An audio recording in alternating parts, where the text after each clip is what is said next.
여러분 기도해 주신 덕분에 중앙아시아 키르기스탄 사역을 잘 마치고 왔습니다. 이제 선교사 수련의 마지막 날 말씀을 전하고 선교사님들 서로의 기도 제목을 다 내어놓고 기도하는 시간을 가졌습니다. 아주 인상 깊은 기도의 시간이 한 번 있었습니다. 이 키르기스탄 남부 오쉬라는 지역이 있습니다. 아주 강력한 이슬람 지역이에요. 거기서 사역하시는 신갈렙 선교사님 예명입니다. 보안 문제 때문에 예명을 말씀을 드리는데 그분은 평신도 선교사입니다. 근데 그분이 요즘 선교사로서의 정체성에 대해서 상당히 고민을 했다라는 것이죠. 내가 꼭 여기 있어야 되는가? 내가 아니라도 되지 않는가? 내가 평신도로서 차라리 한국 가서 돈 많이 벌어서 선교 후원하는 게 더 낫지 않나? 내가 꼭 여기 있어야 될 필요가 있을까? 이런 선교사로서의 정체성에 대해서 큰 혼란을 겪었다라는 것이죠. 그런데 이번 그 수련을 통해서 자기가 큰 위로를 받고 또 부르심의 확신을 다시 갖게 되었다라고 고백을 하시더라고요. 나 같은 부족한 사람을 써주시는 것, 그것만으로도 정말 감사한 것이다 라는 고백을 하셨어요. 여러분, 사실 그 고백은 그 선교사님만의 고백이 아니죠. 우리 모두의 고백입니다. 우리가 아무 자격이 없고 공로 없지만 주님께서 십자가 그 은혜로 우리를 구원해 주시고 각각의 모양대로 써주고 계시지 않습니까? 그렇기 때문에 예수 십자가 복음은 복음 중에 복음이에요. 여러분, 오늘 우리가 살아가는 시대가 결코 쉬운 시대가 아닙니다. 사람들이 이 사회를 비유적으로 그렇게 말합니다. 절벽 사회다, 피로 사회다. 그런데 여러분, 그럼에도 불구하고 우리가 넉넉히 이 세상을 살아갈 수 있는 이유가 있습니다. 예수 십자가 복음 때문입니다. 살아보면 살아볼수록 복음은 오직 예수 그리스도 그분이구나 라는 사실을 깨닫게 됩니다. 여러분, 오늘 말씀을 보면서도 그 마음을 갖게 되지요. 예수님이 왜 복음이신가? 그 답을 오늘 이 우리가 읽은 말씀이 우리에게 너무나 분명하게 몇 가지 전해지고 있는 것을 우리가 보게 되는데, 여러분, 예수님이 복음인 이유가 무엇입니까? 첫 번째는 그 예수님이 장벽을 넘어서 우리에게 다가오시는 분이시기 때문입니다. 여러분, 범죄하고 타락한 인간들은 끊임없이 장벽을 만듭니다. 인종, 성별, 신분, 출신, 배경, 학벌, 외모, 사상, 소유, 관습, 문화 등등으로 장벽을 만듭니다. 그리고 사람들이 그 장벽에 갇혀서 장벽을 넘지 못하고 내지는 장벽 안에 갇혀서 소외당하고 고통을 겪지요. 여러분, 사마리아인도 사람들이 만든 장벽이었습니다. 주전 721년에 북이스라엘이 아수르에게 멸망을 당합니다. 아수르가 북이스라엘 통치하는 정책은 혼혈 정책입니다. 피를 섞는 겁니다. 그래서 생겨난 사람들이 사마리아인들입니다. 여러분, 유대인들은 이 사마리아인들을 상종도 하지 않는다라고 오늘 말씀에 드러나 있지요. 인간 취급을 하지 않습니다.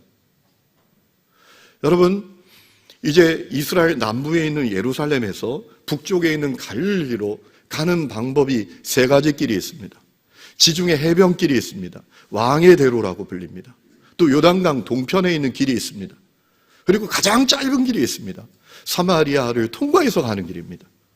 그런데 유대인들이 예루살렘이나 유대에서 갈리로 갈 때 가장 짧은 길 놔두고 다 돌아다니는 겁니다. 먼 길을 가는 거예요. 여러분, 그 이유가 뭘까요? 사마리아인들 상종도 하기 싫다는 거예요.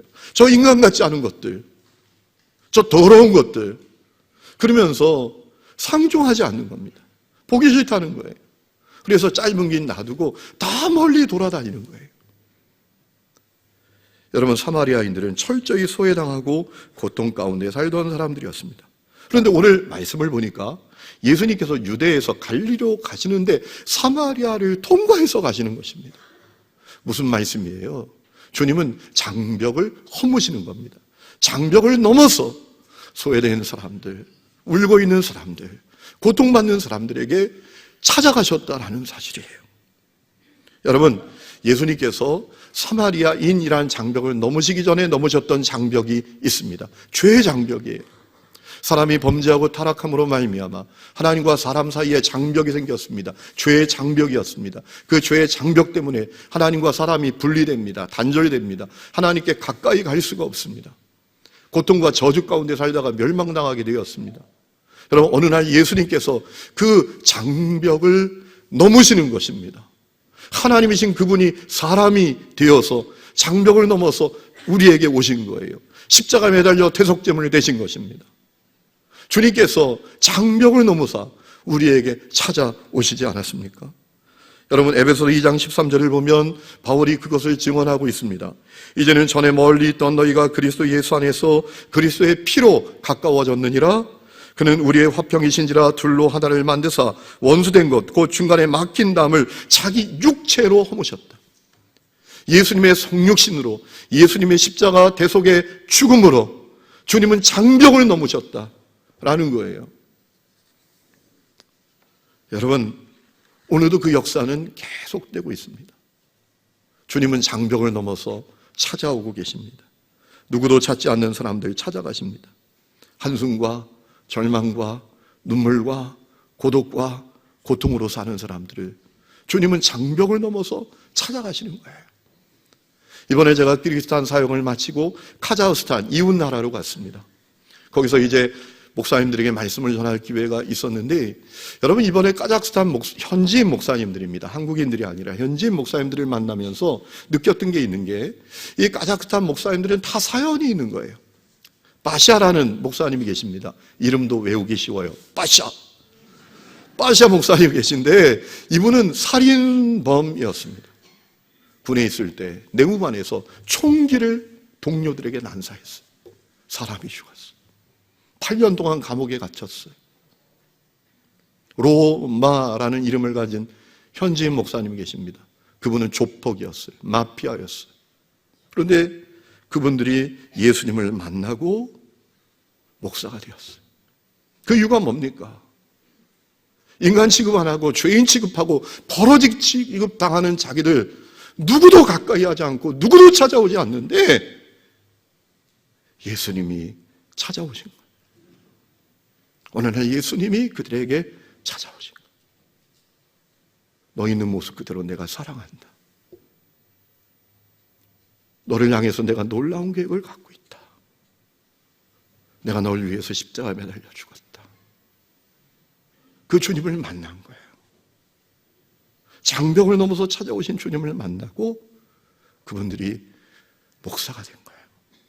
그들을 통해서 수많은 사람들이 구원받고 있어요. 여러분, 오늘 여러분 가운데 외로운 분들 계십니까? 고독한 분들 계십니까? 누구도 찾지 않는 분들이 계십니까? 여러분, 주님은 찾아가십니다. 주님은 사람이 세운 그 장벽을 넘어서 찾아가십니다. 그래서 예수님이 복음이에요. 예수님이 복음인 또 하나의 이유가 있습니다. 예수님이 인생의 목마름을 해갈시켜 주시는 분이시기 때문입니다. 여러분, 예수님께서 사마리아 동네 수가성에 가셨습니다. 피곤하여 우물 곁에 앉아 계셨습니다. 그때 한 여인이 물 길러 옵니다. 여러분, 주님께서 그 여인에게 물 좀 달라고 하셨습니다. 그러니까 그 여인이 까칠하게 반응합니다. 왜 유대인 남자가 사마리아 여인 나에게 물 달라 합니까? 라고 까칠하게 반응해요. 그녀가 그렇게 까칠하게 반응하는 이유가 있습니다. 인생에 목마르기 때문입니다. 제가 목회를 하면서 가만히 보면 까칠한 사람들, 아주 그냥 예민하게 반응하는 사람들, 날카로운 사람들, 그들이 반응하는 그 까칠함에 메시지가 있더라고요. 목사님, 저 아파요. 마음이 아파요. 저 인생에 목말라요.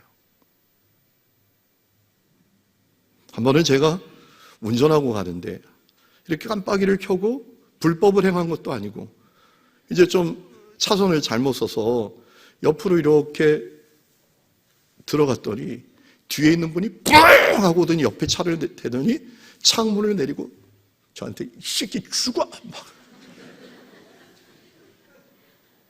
그냥 얼굴도 얼마나 우락부락하게 생겼는지. 제가 그런 생각을 했어요. 저분이 마음이 아프구나. 여러분, 마음이 아픈 분들, 인생에 목마른 사람들이 가만히 보면 까칠하게 반응해요. 민감하게 반응해요. 여러분, 이 사마리아 여인이 인생의 목마른 여인이었습니다. 그 여인이 물길러 온 시간도 심상치 않죠. 6시, 정오 12시, 아무도 물길러 안 가는 시간, 너무나 태양이 뜨거운 시간, 물길러 갔다가 탈진해서 쓰러질 수 있는 그 시간, 물길러 왔어요. 무엇을 의미합니까? 누구도 만나기 싫다는 거예요. 누구도 상종하기 싫다는 겁니다. 인생이 목마른 여인이었습니다. 여러분, 장벽 속에서 사는 사람들의 특징은 목마름이에요. 인생의 갈증입니다. 고통입니다. 뭘 해도 만족이 없어요. 뭘 해도 행복하지 않아요. 뭘 해도 마음의 평안이 없고요. 인생 살아보면 살아볼수록 고통인 겁니다. 그러나 우리 예수님은 그들에게 다가가셔서, 찾아가셔서 그들의 목마름을 해갈시켜 주시는 것입니다. 그것도 찰나만이 아니라 영원히 해갈시켜 주시는 것입니다. 오늘 주님께서 이 까칠하게 반응하는 여인에게 뭐라 말씀하십니까? 10절에 보면 예수께서 대답하여 이르시되 네가 만일 하나님의 선물과 또 내게 물 좀 달라 하는 이가 누구인 줄 알았더라면 내가 그에게 구하였을 것이고 그가 생수를 너에게 주었으리라. 13절에 더 분명하게 말씀하셨어요. 예수께서 대답하여 이르시되 이 물을 마시는 자마다 다시 목마를 것이지만 내가 주는 물을 마시는 자는 영원히 목마르지 아니하리니 내가 주는 물은 그 속에서 영생하도록 솟아나는 샘물이 되리라. 주님께서 이 여인에게 말씀하신 거예요. 내가 너의 목마름, 인생의 그 목마름 해결해 줄 수 있는데, 너의 그 인생의 목마름 내가 완전히 해결해 줄 수 있는데 라고 말씀을 하시는 거예요. 그러면서 주님께서 그 여인의 사생활 문제를 언급하십니다. 뭐라고 말씀하셨습니까? 가서 네 남편을 불러와라. 주님께서 그 여인의 과거를 드러내서 핀잔 주고 부끄럽게 하려고 말씀하신 게 아닙니다. 그 여인 스스로 내가 얼마나 목마른 인생인지를 깨닫도록 하시기 위함이었어요. 그러자 그 여인이 뭐라고 대답합니까? 나는 남편이 없습니다. 여러분, 나는 남편이 없습니다. 이 고백은 상당히 마음 아픈 고백이에요. 이 고백은 어떤 고백인가 하면 나는 의지할 자가 없습니다. 나에겐 기댈 언덕이 없습니다. 라고 고백하는 거예요. 여러분, 이 남편이라는 단어는 히라보로 아네르라는 단어인데 남편이라고 번역할 수도 있고 남자라고도 번역할 수가 있습니다. 예수님께서 이 여인에게 말씀하십니다. 야, 네가 남편이 없다는 얘기 맞아. 너 남편 5이 있었는데 지금 있는 남편도 네 남편 아니잖아. 그러니까 네가 남편이 없다는 얘기 맞지? 여러분, 그 말씀만으로 이 여인의 상태가, 과거가 어떤 것인지 우리는 분명히 알 수 없습니다. 이 여인이 남편 5이 있었는지, 다시 말하면 결혼 생활을 5번이나 실패했는지, 아니면 이 여인이 그야말로 남자를 밥 먹듯이 바꾸는 음란한 여인인지, 본문에 나오는 내용만으로 이 여인의 과거가 어떤 것인지는 분명히 알 수가 없습니다. 그러나 하나 분명히 알 수 있는 게 있어요. 이 여인이 의지할 자가 없다는 겁니다. 길에 언덕이 없다라는 것입니다. 왜냐하면 이 당시에는 여자는 전적으로 남자들에게 의존된 사회입니다. 우리 교회에 40이 넘은 자매들이 많습니다. 제가 볼 때마다 걱정입니다. 그런데 그 아이들은 저에게 말합니다. 목사님, 걱정하지 마세요. 꼭 결혼해야 됩니까? 결혼 안 하고도 잘 살 수 있습니다. 뭐 내 직업도 괜찮고. 여러분, 지금이야 그렇지 이 당시는 아닙니다. 여성은 철저하게 남성에게 의존되어 살아가야 하는 시대입니다. 그러니까 이 여인이 나는 남편이 없습니다, 나는 남자가 없습니다 라고 하는 대답은 어떤 의미인가 하면 나는 의지할 자가 없습니다, 나는 기댈 언덕이 없습니다 라는 고백이에요. 가슴 아픈 고백이죠. 여러분, 이 사마리아 여인의 모습을 보면서 우리의 모습을 생각합니다. 사람들의 모습을 생각합니다. 여러분, 사람들에게 정말 의지할 대상이 누굽니까? 사람들에게 정말 기댈 언덕이 누굽니까? 돈입니까? 사람입니까? 배우자입니까? 자식입니까? 관계입니까? 권력입니까? 내가 가진 건강입니까? 그렇다고 생각하는 순간 발등 찍힙니다. 내가 기댈 언덕이라고 생각하던 것에 발등 찍히는 경우가 얼마나 많습니까? 우리 인생 가운데. 배우자가 내가 기댈 언덕이라고 생각했는데 내 발등을 찍어요. 자녀들이 내 발등을 찍어요. 돈이 내 발등을 찍어요. 나는 건강하나마는 괜찮아. 몸뚱아리 하나마는 튼튼해. 지뢰 언덕이라고 생각했는데 건강이 어느 날 내 발등을 찍어요. 그래서 죄의 장벽 속에 사는 사람들은 고독한 겁니다. 인생이 고통스러운 거예요. 그러나 여러분, 우리 주님은 그 장벽을 넘어서 우리에게 다가오실 뿐만 아니라 그 인생의 목마름을 해결해 주십니다. 그래서 마피아가 목사가 되고 살인수가 살인범이 목사가 되어서 사람을 살며 사는 거예요. 성도 여러분, 오늘도 주님께서 여러분에게 다가가셔서 여러분의 인생의 목마름을 해결해 주시는 것을 믿으시기 바랍니다. 예수님이 복음인 또 하나의 이유가 있습니다. 예배자의 축복을 우리에게 회복시켜 주시기 때문입니다. 여러분, 예수님께서 자기의 모습을 속속들이 드러내시자 이 여인이 어떻게 반응합니까? 은근히 슬쩍 화제를 돌립니다. 예배 장소 문제로 화제를 돌립니다. 이렇게 말합니다. 우리 사마리아인들은 이 산, 그리심산에서 예배 드리는데 당신들은 예루살렘에서 예배 드려야 된다 하지요. 예배 장소의 문제로 은근히 슬쩍 화제를 돌립니다. 자기 상황, 자기 영적 상태가, 자기의 삶이 속속들이 드러나니까 은근히 슬쩍 화제를 돌린 겁니다. 그때 예수님께서 어떻게 말씀하십니까? 이 여인이 은근히 화제를 돌리려고 하는 것을 간파하십니다. 그리고 본질과 핵심에 바로 접근하십니다. 핵심을 말씀하셨어요. 예배는 장소 문제가 아니야. 예배는 지리적인 문제가 아니야. 여러분, 21절 말씀에 예수님께서 이르시되 여자여 내 말을 믿으라. 이 산에서도 말고 예루살렘에서도 말고 너희가 아버지께 예배할 때가 이르리라. 이 말씀을 간단하게 정리하면 이렇게 말씀하신 거예요. 너 본질 흘리려고 하지 마. 너 핵심 비껴나려고 하지 마. 화제 돌리려고 하지 마. 너 핵심 붙들어야 돼. 너 본질 붙들어야 돼. 너 예배자의 축복을 네가 누리는 게 중요해. 이 말씀이에요. 예배자의 축복을 누린다는 게 뭘까요? 영으로 진리로 하나님을 예배하는 겁니다. 여러분, 22절 말씀 보면 예수님께서 말씀하셨어요. 아버지께 참되게 예배하는 자들은 영과 진리로 예배할 때가 오나니 곧 이때라. 아버지께서는 자기에게 이렇게 예배하는 자들을 찾으시느니라. 하나님은 영이시니 예배하는 자가 영과 진리로 예배할지니라. 여러분, 영으로 예배한다는 게 뭡니까? 영이신 하나님께 내 영이 살아나서, 죽은 영이 살아나서 영으로 하나님을 예배한다는 것을 의미합니다. 진리로 하나님을 예배한다는 것은 무엇입니까? 영이 살아난 사람이 하나님께서 드러난 계시를 통해서 얻은 지식을 갖고 하나님을 예배한다는 거예요. 영이 산 사람들은 하나님께서 드러낸 계시를 통해서 하나님을 향한 지식을 깨닫게 됩니다. 하나님은 살아계신다. 하나님은 좋은 분이시다. 하나님은 전능하시다. 하나님은 나를 사랑하신다. 하나님은 세상의 창조주시다.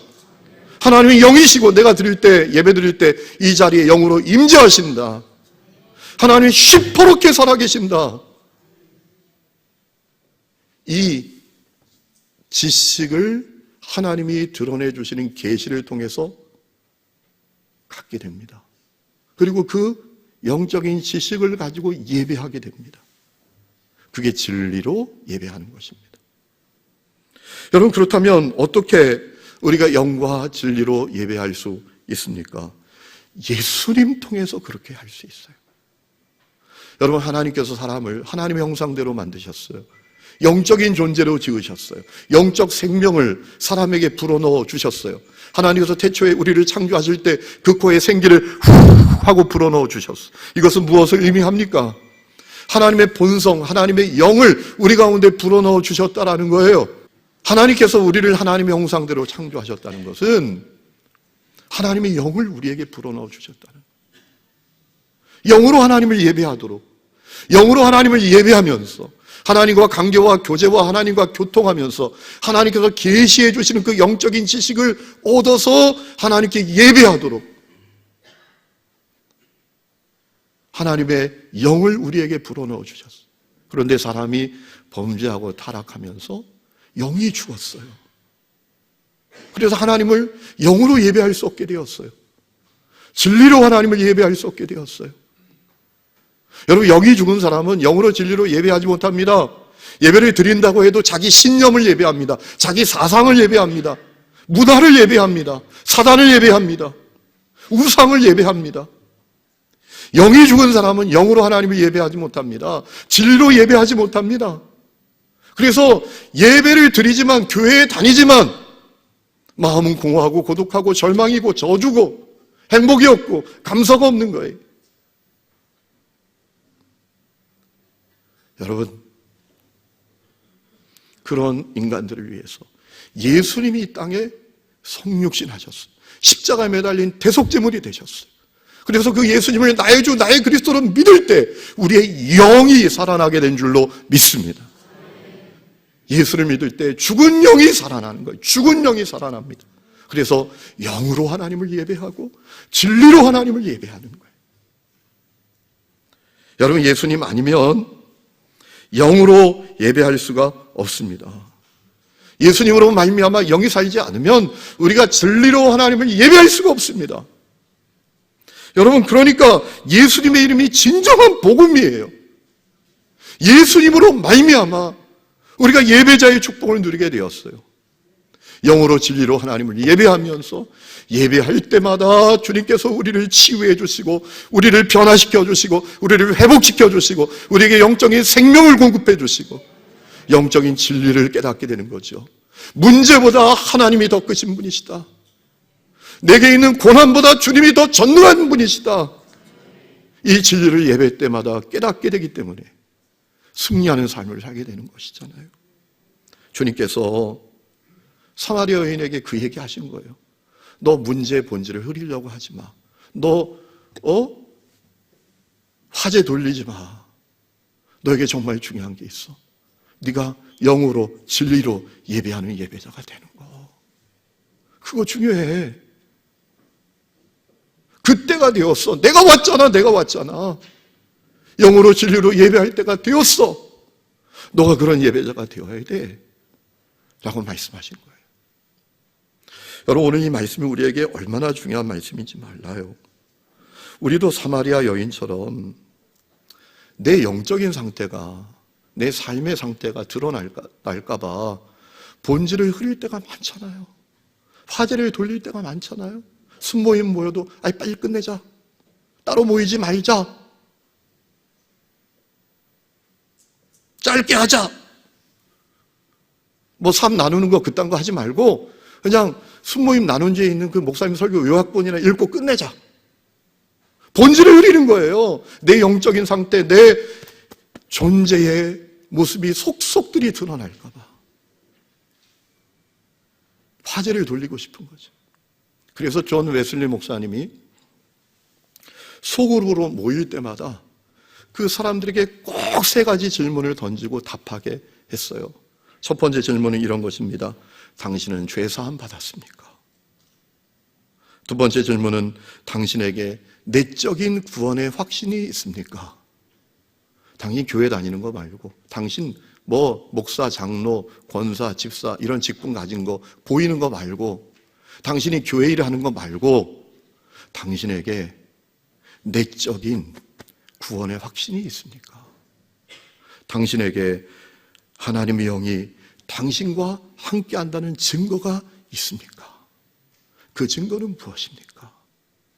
라고 꼭 묻고 대답하도록 했어요. 본질을 잃어버리는 것이 되어지지 않도록. 여러분, 우리가 본질을 놓치지 말아야 돼. 핵심을 붙들어야 돼. 핵심은 무엇입니까? 우리 예배자의 축복을 누리는 것입니다. 여러분, 우리는 예수님으로 말미암아 영과 진리로 하나님을 예배할 수 있게 되었습니다. 예배할 때마다 치유를 경험하고 변화를 경험하고 생명력을 공급받고 능력을 공급받고 인생이 새로워지는 그런 놀라운 예배자의 축복을 받아 누리게 된 줄로 믿습니다. 여러분, 예배 장소가 문제가 아니에요. 영국 성공회가 감리교 운동을 시작하는 존 웨슬리 목사님을 하도 핍박하니까 교회에서 설교도 못하게 하니까 여러분, 웨슬리 목사님이 성도들과 함께 야외에서 예배드렸다고요. 야외에서 예배할 때 놀라운 역사가 일어납니다. 말씀을 전할 때 사람들이 죄를 회개하고 애통해하는데 그 흙바닥에 떼굴떼굴 부르면서 자기의 죄를 회개하고 귀신이 떠나가고 질병이 치유되고 마음과 상처가 치유되고 기쁨을 회복하게 되고 생명을 회복하게 되는 그런 놀라운 역사가 있었어요. 여러분, 그 이름이 예수의 이름인 줄로 믿습니다. 그렇기 때문에 예수의 이름이 진정한 복음이에요. 예수의 이름이 진정한 복음인 또 하나의 이유가 있습니다. 오늘 말씀을 통해서 확인하게 되는데요, 운명이 달라지는 그 축복을 예수의 이름이 우리에게 허락해 주시기 때문에 그래요. 자, 오늘 22절 말씀을 보니까 이 여인이 예수님 말씀 다 들은 다음에 뭘 합니까? 아, 좋습니다. 당신 그 얘기 메시아 그리스도가 오면 다 밝혀지겠지요. 당신 얘기가 사실인지 다 드러나겠지요. 라고 말합니다. 그러자 예수님께서 뭐라 말씀하십니까? 네가 말하는 메시아, 네가 말하는 그리스도가 바로 나야. 주님 말씀하셨어요. 내가 그니라. 내가 바로 그 메시아야, 그리스도야 라고 할 때 놀라운 사실은 이 여인의 영적인 눈이 확 열리는 거예요. 야, 이분이 정말 메시아구나, 그리스도구나 라는 사실을 깨닫게 됐던 거예요. 그러자 그녀가 어떻게 하죠? 물동이를 버려두고 동네로 뛰어들어갑니다. 물동이를 버렸다는 건 뭐예요? 이제 더 이상 세상에서 물 구하지 않겠다라는 겁니다. 사람을 기댈 언덕으로 삼지 않겠다라는 거예요. 더 이상 부끄러워하지 하면서 살지 않겠다라는 거예요. 예수님께 소망 두고 살겠다라는 거예요. 그래서 뛰쳐들어가서 사람들에게 뭐라 합니까? 와서 그리스도를 보라. 와서 그리스도를 보라. 와서 구원받은 구원자를 보라. 라고 말했던 거예요. 여러분, 사마리아 여인에게 구원이 맺어요. 즉각적인 회심과 생명의 변화의 역사가 일어났던 것입니다. 놀라운 것은 이 여인이 자기만 구원받은 게 아니라 자기 동네 사람들 다 구원합니다. 여러분, 우리가 읽지 않았지만 39절 보면 그 동네 중에 많은 사마리아인이 예수를 믿었다라고 했어요. 놀라운 일이 일어났죠. 한숨과 절망과 자기 비관과 부끄러움으로 살던 여인이 살아났어요. 새로운 피조물이 됐어요. 그리고 자기만 사는 게 아니라 남도 살리는 인생이 됐어요. 그녀의 인생이 근본적으로 바뀐 겁니다. 그녀의 운명이 근본적으로 바뀐 것입니다. 여러분, 도대체 사람이 무엇으로 바뀔 수 있습니까? 사람의 운명이 무엇으로 바뀔 수 있습니까? 사람의 인생이 근본적으로 어떻게 바뀔 수 있습니까? 오직 예수 그리스도의 이름만이 사람을 근본적으로 바꿀 수 있는 줄로 믿습니다. 여인이 그 역사를 경험한 거예요. 바울도 고린도전서 1장 18절에 그래서 십자가의 도가 복음이 멸망당하는 사람들에게 미련한 것이지만 구원을 받는 사람들에게는 하나님의 능력이라고 고백했던 것이죠. 여러분, 이번에 제가 카자흐스탄에 가서 그 카자흐스탄 목사님이십니다. 마디라는 목사님을 만났어요. 이분은 참 특별한 과거를 가지신 분입니다. 마약 중독자였어요. 마약 중독. 참 쓰레기처럼 살던 인생이었죠. 그런데 예수를 만났습니다. 여러분, 놀라운 사실은 그의 인생이 근본적으로 바뀝니다. 그의 운명이 완전히 바뀝니다. 그래서 이가 예수님을 만나고 은혜 받고 신학교에 가서 공부하고 목사가 되어서 지금은 말이죠, 20명이 넘는 마약 중독자들을 데리고 삽니다. 그들을 치유하고 그들을 변화시키고, 그리고 그들이 완전히 치유된 다음에 사회에 가서 정상적인 생활을 할 수 있도록 사회 재활 훈련까지 하고 있더라고요. 저는 눈으로 확인했습니다. 복음이 사람의 운명을 근본적으로 바꿀 수 있구나. 여러분, 안타깝게도 오늘날 비정상이 정상이 돼버렸어요. 이게 문제잖아요. 아니, 교회 안에 가봤는데 복음이 너무나 무기력해요. 교회 안에서 일어나는 예배가 너무나 무기력해요.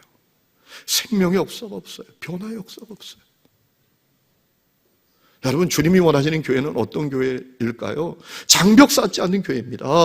누구든지 와서 은혜를 받고 예배하고 치유되고 변화되고 생명을 얻어서 사람이 근본적으로 바뀌는 역사가 주님이 원하시는 교회예요. 주님이 원하시는 예배인 줄로 믿습니다. 저는 우리 하늘님 교회가 그렇게 되기를 원합니다. 여러분, 한 사람 한 사람이 그 놀라운 복음을 경험할 수 있기를 주의 이름으로 축원합니다. 여러분, 교회 오래 다니셨잖아요. 여러분, 복음, 예수님을 나의 복음이라고 고백하지 않으면 교회 안에서 그렇게 예배해도 나의 신념을 예배합니다. 나의 생각을 예배합니다. 예배가 그냥 문화입니다. 습관이에요. 여러분, 예수의 이름이 복음이에요. 예수님은 장벽을 넘어서 우리에게 다가오시는 분이십니다. 우리의 인생의 목마름을 해결시켜 주시는 분이십니다. 우리가 영과 진리로 하나님을 예배하도록 해주시는 분이십니다. 예배할 때마다 우리를 고쳐주시고 일으켜주시고 치유해주시고 우리를 근본적으로 바꾸어 주셔서 우리 존재를 새롭게 하시는 분이세요. 그 복음을 만나고 누리는 분들이 다 될 수 있기를 주의 이름으로 축원합니다.